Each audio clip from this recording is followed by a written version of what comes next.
આગળ વાત કરીએ તો આજથી શાળા કોલેજો ફરી એકવાર શરૂ થઈ ગઈ છે અને વિદ્યાર્થીઓનો ધમધમાટ શરૂ થયો છે।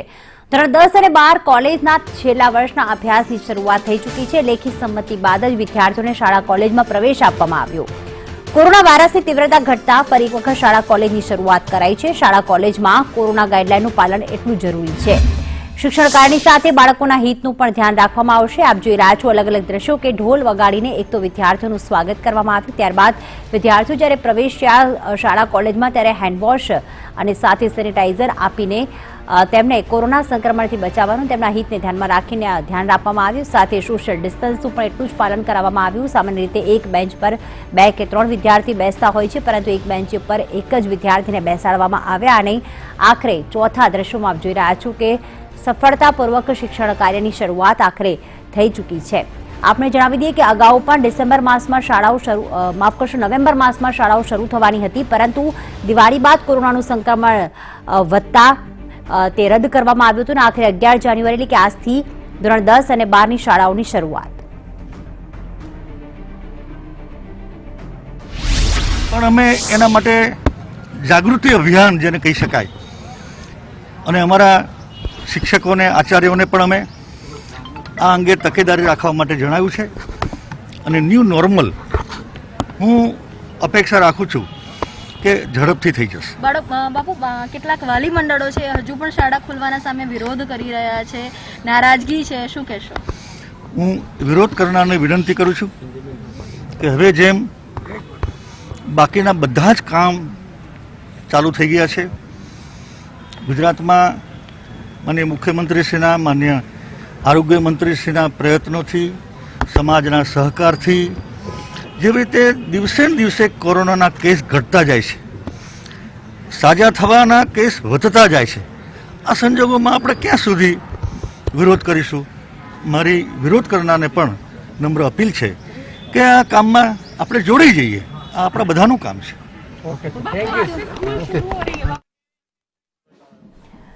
તો શિક્ષણ મંત્રી ભૂપેન્દ્રસિંહ ચુડાસમાએ જણાવ્યું છે કે જે વાલી મંડળ વિરોધ કરી રહ્યા છે તેમણે પણ હવે આ વિરોધને ટાળી અને શાળાએ બાળકોને મોકલવા જોઈએ। ત્યારે આશુતોષ ઉપાધ્યાય અમારી સાથે જોડાઈ ગયા છે, જ્યારે શિક્ષણ કાર્યની શરૂઆત થઈ ચૂકી છે।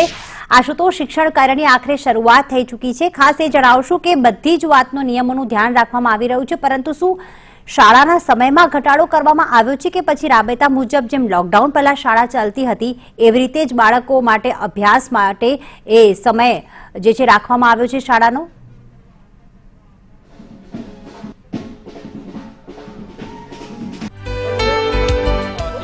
રાજ્યમાં શરૂ થયું છે ત્યારે તમામે તમામ પ્રકારની વ્યવસ્થાઓ જે છે તે સ્કૂલોમાં કરવામાં આવી છે। સેનિટાઇઝેશન લઈને માસ્ક સહિતની જે કીટ જે છે તે પણ વિદ્યાર્થીઓને આજે સ્કૂલોમાં આપવામાં આવી હતી। ઘણી સ્કૂલોમાં આજે બેન્ડ બાજા સાથે વિદ્યાર્થીઓનું સ્વાગત કરવામાં આવ્યું હતું। ગુલાબનું ફૂલ, પેન સહિતની થી વિદ્યાર્થીઓને આપવામાં આવ્યા હતા। ખાસ કરીને વાત કરવામાં આવે કે ટાઈમિંગની, તો ટાઈમિંગ જે છે તે હાલમાં ઘટાડવામાં આવી છે। સ્કૂલોએ નિર્ણય કર્યો છે કે અમુક જે પીરિયડ્સ જે છે તે જ લેવામાં આવે। 3 જેટલા વિષયો જે છે મેઇન જે સબ્જેક્ટ્સ હોય છે તે ભણવામાં આવશે। 2 થી 3 કલાક વિદ્યાર્થી હાલમાં શિક્ષણ આપવામાં આવશે। ત્યારબાદ કેટલા વિદ્યાર્થીઓની હાજરી જે છે તે રહેશે તેના લઈને નિર્ણય કરવામાં આવશે। હાલ તો વિદ્યાર્થીઓ સાથે વાત કરશું, જાણશું કે કયા પ્રકારનું 10 મહિના બાદ સ્કૂલમાં આવે છે, કેવું લાગે છે?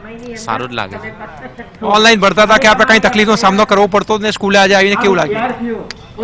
ઓનલાઈનમાં કઈ તકલીફ નથી પડતી અને અત્યારે કઈ નહીં। ઓનલાઈન મજા આવતી હતી કે ઓફલાઈન? ઓફલાઈન આમ મજા આવે, ઓનલાઈન કરતા હતા। અન્ય વિદ્યાર્થીઓ છે તેમની સાથે પણ વાત કરશું, જાણશું કે ઓનલાઈન એજ્યુકેશનમાં કયા પ્રકારની તકલીફ પડતી નથી, ઓફલાઈન એજ્યુકેશન શરૂ થયું છે, કારકિર્દીનું મહત્વપૂર્ણ વર્ષ છે ત્યારે કયા પ્રકારની સમસ્યા જે છે તેમનો સામનો કરવો પડે તો આજથી શિક્ષણ કાર્ય શરૂ થયું ત્યારે શું અનુભવ છે? આજથી સ્કૂલ શરૂ થઈ છે, શું કહેશો? સ્કૂલ શરૂ થઈ છે, અમારે ઓનલાઈન શિક્ષણમાં થોડી તકલીફ પડતી હતી પણ અમે ઘરે કરતા હતા, પણ સ્કૂલ શરૂ થઈ છે તો અમારે બધું રિવિઝન ને બધું કરાવે છે તો સારું છે અને અમારે ઘણું ઓનલાઈન કરતાં લાઈવ શીખવાડે છે, એમાં વધારે મજા આવે છે શીખવાની। તમને લાગે છે કે અભ્યાસક્રમ પૂરો થઈ શકશે? હા, લાગે છે તો છે, રિવિઝન બી સ્ટાર્ટ કરાયું છે ફરીથી એટલે થઈ તો જશે।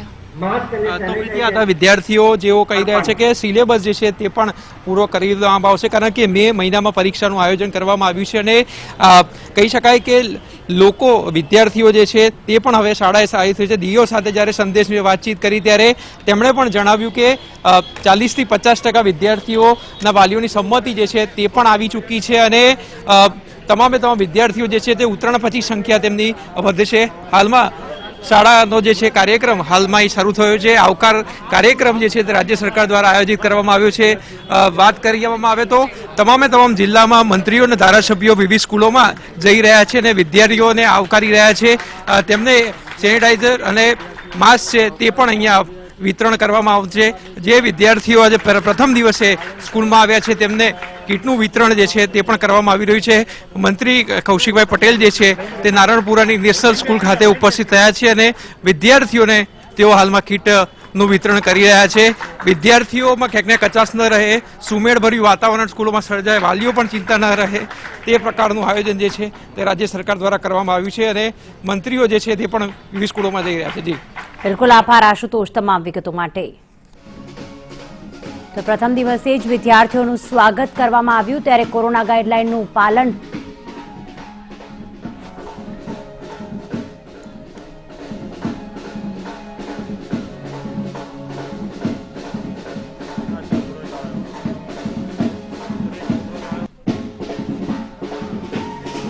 તો આશુતોષ ઉપાધ્યાય નારણપુરાની એક સ્કૂલમાં ઉપસ્થિત હતા કે જ્યાં મંત્રી કૌશિક પટેલ પણ ઉપસ્થિત હતા. ત્યારે સવાલ એ થાય છે કે એક તરફ બાળકોની 50% હાજરીને એવું કહેવામાં આવે છે શાળા સંચાલકો દ્વારા કે બધી જ કોરોનાની ગાઈડલાઈનનું પાલન કરાવવામાં આવે છે, પરંતુ આ રીતે ભીડ ભેગી કરવાનો શું મતલબ છે? જ્યારે મંત્રીઓ આવવાના હોય તો પછી ભીડ ભેગી થશે એ સ્વાભાવિક વાત છે. ત્યાં આ સમયમાં સોશિયલ ડિસ્ટન્સનું પાલન કેવી રીતે થશે? આપ જોઈ રહ્યા છો કે એક સ્ટેજ ઉપર ઘણા બધા સ્કૂલના સંચાલક મંત્રી પણ અહીંયા ઉપસ્થિત છે. ત્યારે અહીંયા સોશિયલ ડિસ્ટન્સનું પાલન બિલકુલ થતું નથી અને આની વચ્ચે જો કોરોના સંક્રમણ ફેલાશે તો આખરે જવાબદાર કોણ હશે? ચોક્કસ વિદ્યાર્થીઓનો અભ્યાસ ન બગડે તે માટે રાજ્ય સરકાર દ્વારા મહત્વનો નિર્ણય તો લેવામાં આવ્યો કે 10 અને 12નું શિક્ષણ કાર્ય શરૂ કરવામાં આવ્યું, પરંતુ આ રીતે કોઈ પણ કાર્યક્રમ કરવો કે જ્યાં સ્કૂલમાં મંત્રીઓ આવે, વિદ્યાર્થીઓનું સ્વાગત કરે તો ત્યાં ભીડ ભેગી થશે અને કોરોના સંક્રમણ પણ ફેલાશે, જેના કારણે કોરોનાની ગાઈડલાઈનનું પાલન જેટલું સ્કૂલ સંચાલકો કરી રહ્યા છે, વિદ્યાર્થીઓ માટે નિયમ બનાવવામાં આવ્યા છે, તે રીતે જ નેતાઓએ પણ તેનું સોશિયલ ડિસ્ટન્સનું પાલન કરવું અને સાથે સાથે આ રીતે વધુ પ્રકારની ભીડ ભેગી કરવા એવા કાર્યક્રમ ન કરવા જોઈએ, કારણ કે આ જ બાળકોના, આ જ વિદ્યાર્થીઓના હિતમાં છે. વર્ગખંડની અંદર જો ધ્યાન રાખવામાં આવતું હોય તો વર્ગખંડની બહાર શા માટે ધ્યાનમાં રાખવામાં નથી આવતું? આપ જોઈ રહ્યા છો આ દ્રશ્યો કે જ્યાં મંત્રી અહીંયા ઉપસ્થિત છે, અતિથિ વિશેષ તરીકે તેમને બોલાવવામાં આવ્યા છે આ શાળામાં અને તેઓ સોશિયલ ડિસ્ટન્સ, કારણ કે એમની આસપાસ જે સ્ટેજ બનાવવામાં આવ્યો છે તેની આસપાસ કેટલાક લોકો બેઠા છે.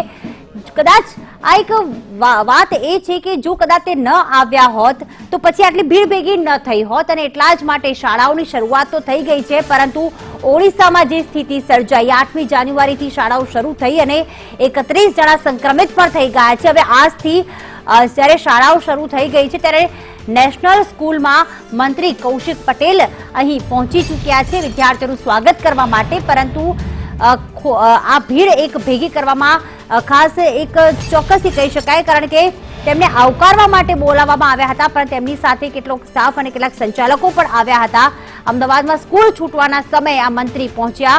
નેશનલ સ્કૂલની આ ઘટના અહીં સામે આવી છે તો પછી કઈ રીતે સોશિયલ ડિસ્ટન્સ જળાવશે?